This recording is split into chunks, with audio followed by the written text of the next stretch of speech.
Po, ayun po yung Kuya Cesar repair po. Ito po tayo, mag-general cleaning po tayo. Mag-general po cleaning po tayo. Dito po yung aking mga, yung mga kalat na dito sa amin. Malita naman ito aking shop. Kaya yung mga hindi napapakinabangan ay akin lang pinadyak. Ito po, tanso, mga makina, mga sira. Yan po sila, yan. Pera din po siguro ito pag pagbili.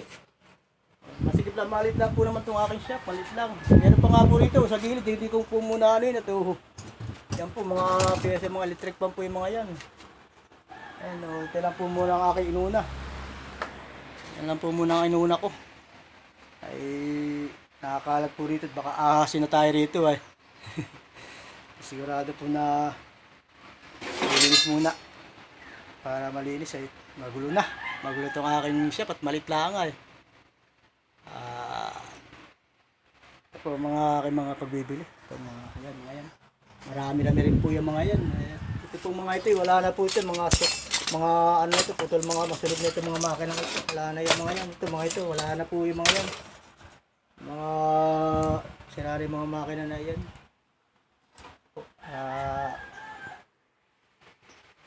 Sige po, hanggang dito na lang po siguro ang aking video. Maglilinis pa po ako dito ay mga pagkatapos ko ito, wawalsan ko naman to sa loob.